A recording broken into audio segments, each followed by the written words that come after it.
आज जो है प्रैक्टिस सेट नंबर 3.4 का जो क्वेश्चन नंबर 6 हमारा बाकी था वो हम कंप्लीट करने वाले हैं। देखिए बहुत ही आसान क्वेश्चन है एंड बिल्कुल कॉन्सेप्ट के ऊपर आप लोगों का डिपेंड करता है।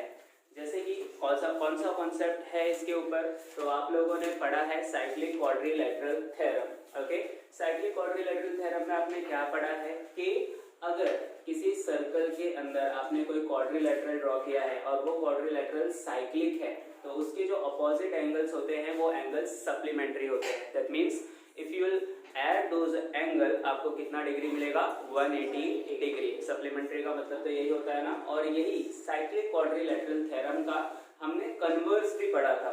ओके, और वही कन्वर्स जो है आप लोगों को यहाँ पर यूज होने वाला है। अगर आप देखेंगे तो आपको एक ट्रायंगल दिया हुआ है और ट्रायंगल के अंदर आपको मेंशन किया गया है कि ये जो सेगमेंट है आपके सेगमेंट XC और सेगमेंट YZ ये आपके एल्टीट्यूड्स है। और हम सभी को पता है एल्टीट्यूड्स का मतलब क्या होता है, हाइट होता है। एल्टीट्यूड्स का मतलब क्या होता है, हाइट। और हाइट हमेशा आपका बेस के ऊपर परपेंडिकुलर होता है, हमेशा याद रखना। ओके, इसलिए देखिए अगर आप यहाँ पर तो टी के यहाँ पर जो टी का एंगल है वहां पर मैंने 90 डिग्री का बनाया हुआ है सिंबल, और यहाँ पर Z के पास भी आप लोगों को जो एंगल दिखेगा वो कितने डिग्री का है, 90 डिग्री का है। ठीक है, तो पहली चीज आपको यहाँ पर क्या शो करनी है, पहली चीज आपको ये शो करनी है जो क्वाड्रिलैटरल WZPT है आपका इज अ साइक्लिक क्वाड्रिलैटरल। कहाँ पर है, WZPT। ये जो क्वाड्रिलैटरल है आपका ये क्या है, आपका साइक्लिक है।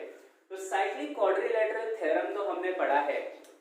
थ्योरम को बस मैं छोटे से शब्दों में आपको बता देता हूँ क्या था वो थ्योरम, कि if a quadrilateral is cyclic then their opposite angles are supplementary।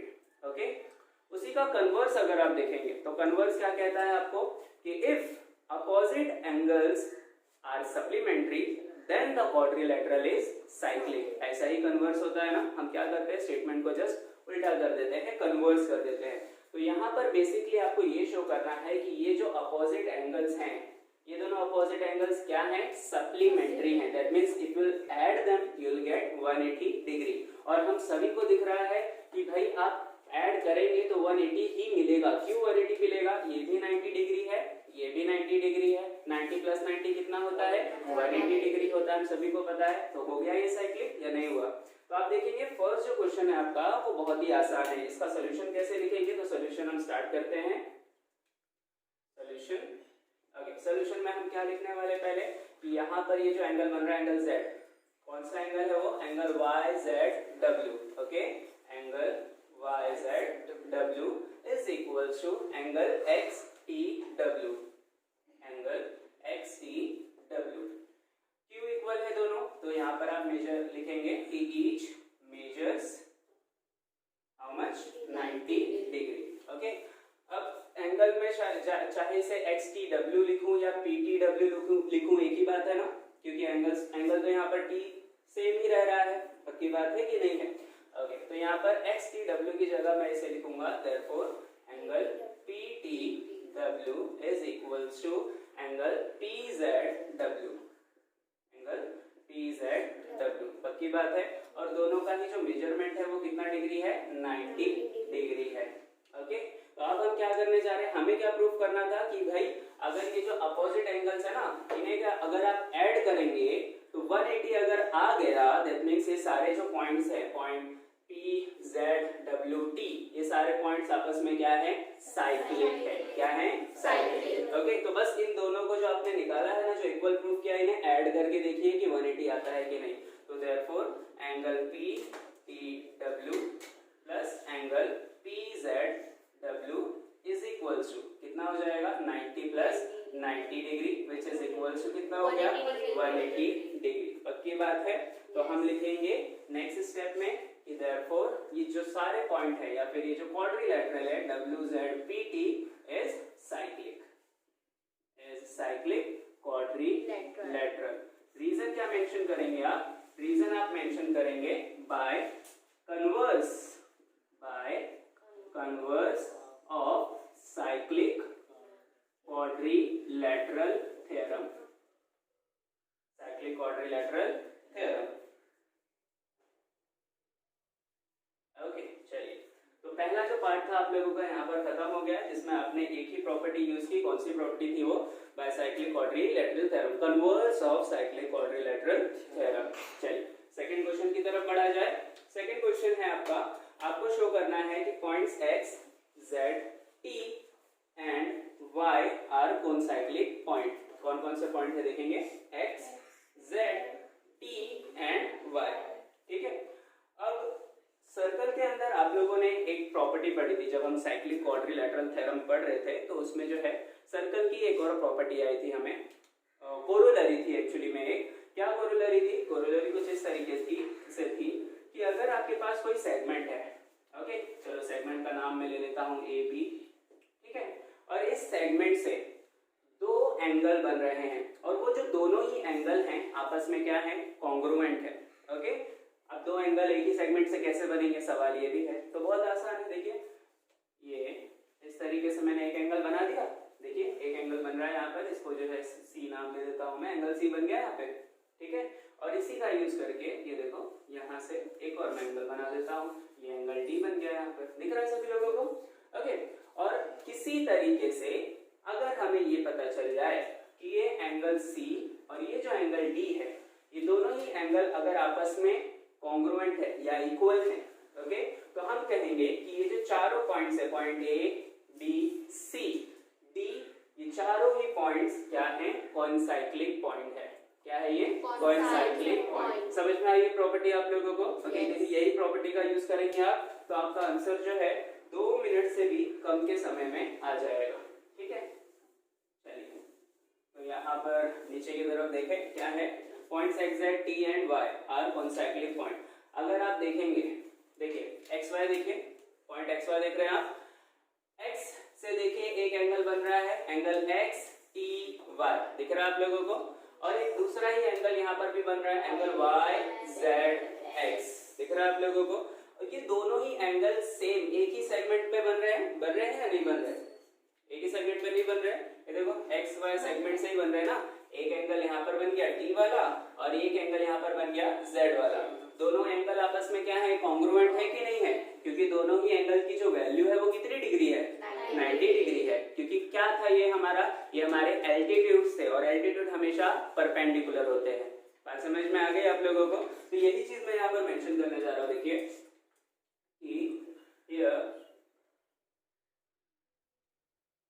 Angle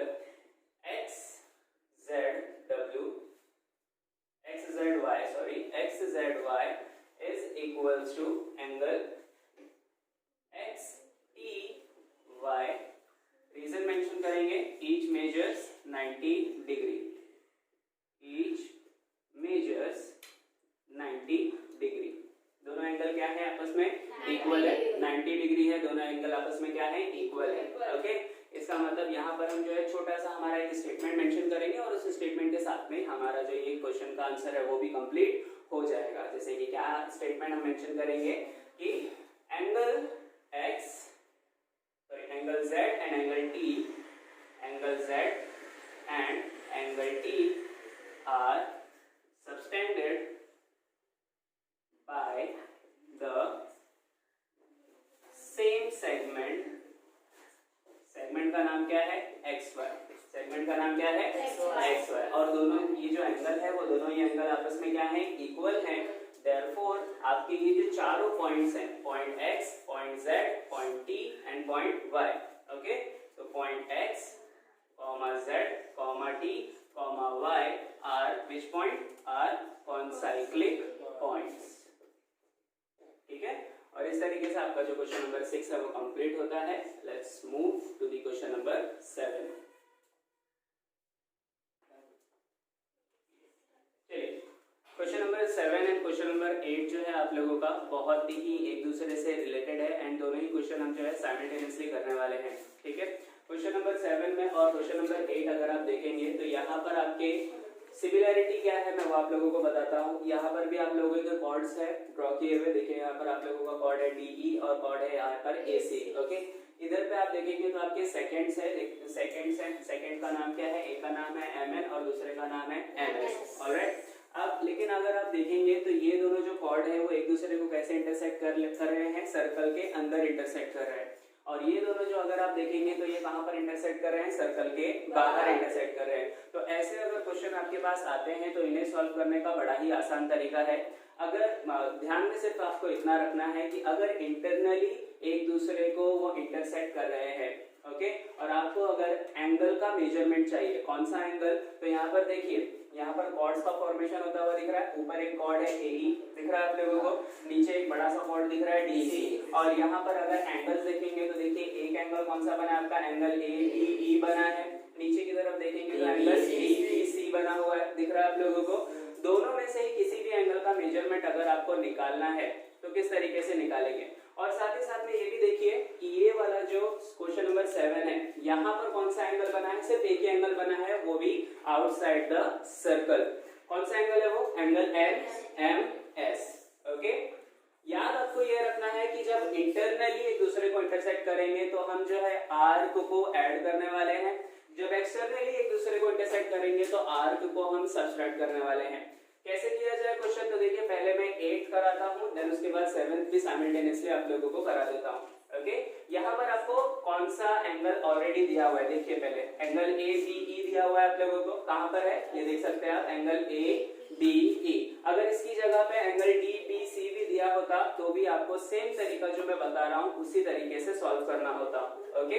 तो यहाँ पर आपका क्या होगा, angle ABE is equal to, क्या कीजिए सबसे पहले तो हाफ लिख दीजिए, ओके। क्या करेंगे, सबसे पहले हाफ लिख देंगे, हाफ लिखने के बाद क्या करो, एक ब्रैकेट बना दो यहाँ पर, और ब्रैकेट के अंदर अब आपकी जो दोनों अपोजिट एंगल्स में अगर आप देखेंगे आर्क, ओके, ABE बोला है आपको, ABE में कौन सा आर्क आ रहा है, आर्क AE आ रहा है, एंगल ABE की तरफ देखेंगे तो आर्क कौन सा सबसेंड हो रहा है यहाँ पर, आर्क AE हो रहा है, और AE के अपोजिट में कौन सा आर्क सबसेंड हो रहा है, DC। दोनों ही आर्क को आपको यहाँ पर क्या करना है, ऐड कर देना है, that means major of arc AE plus क्या करेंगे आप, मेजर ऑफ आर्क, उसके अपोजिट में कौन है, DC, ओके।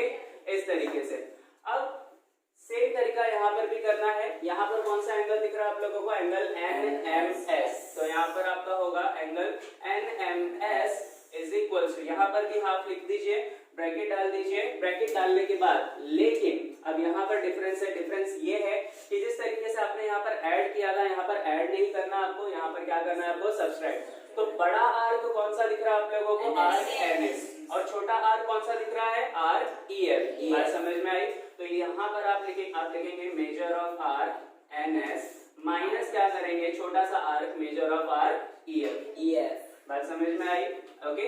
अब जो है वैल्यूज आप रखते जाइए, वैल्यूज जैसे जैसे रखते जाएंगे आपको आपका आंसर मिल जाएगा। तो सब चलिए पहले इसे सॉल्व कर लेते हैं। एंगल NMS आपको पूछा हुआ है half, major of arc NS, arc NS की वैल्यू कितनी दी हुई है, 125 माइनस, और ये कितना दिया हुआ है, EF 37 डिग्री। दोनों का आप सब्ट्रैक्ट करेंगे, कितना हो जाएगा, 15 माइनस 7 कितना हो जाएगा, 8, देन 11 माइनस 3 कितना हो जाएगा, 8 अगेन, ओके। 1/2 मल्टीप्लाइड बाय कितना हो जाएगा, 8। तो 2 1 जा 2, 2 1 जा 2, 2 4 जा 8 एंड 2 4 जा 8। That means measure of angle NMS कितना मिल जाएगा आपको, 44 डिग्री। इस तरीके से आसानी से आपका जो एंगल है वो कैलकुलेट हो जाएगा। सेम तरीका यहाँ पर भी आपको देखिए एंगल ABE की जो वैल्यू है वो ऑलरेडी दी हुई है, कितनी दी हुई है, 108 degree, which is equal to half of measure of arc AE की वैल्यू दी हुई है आपको कितनी, 95 डिग्री लिख दिया हमने, plus measure of arc DC की वैल्यू हमें पता नहीं है और इसकी वैल्यू पता करनी है, राइट। तो 2 यहाँ पर जो डिवाइड में है लेफ्ट साइड शिफ्ट करेंगे, क्या हो जाएगा, मल्टीप्लाई, यानी कि ये हो जाएगा आप लोगों का 95 degree plus measure of arc DC is equal to 108 से कौन मल्टीप्लाई हो जाएगा, 2, ओके। अब 95 प्लस में है, वहां जाके क्या हो जाएगा, माइनस में, और आपको फाइनली किसकी वैल्यू मिल जाएगी, मेजर ऑफ आर्क DC की।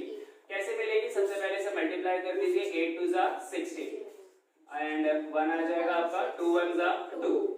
95 प्लस में है, वहां जाके क्या होगा, माइनस हो जाएगा, 216 माइनस 95, 6 माइनस 5 कितना हो जाएगा, 1, 21 माइनस 9 कितना हो जाएगा आप लोगों का, 21 माइनस 9, कितना हो जाएगा 12 हो जाएगा, राइट। तो आपको कितना आंसर मिल जाएगा 121 डिग्री, यानी कि मेजर ऑफ आर्क डीसी की वैल्यू कितनी मिल जाएगी 121 डिग्री।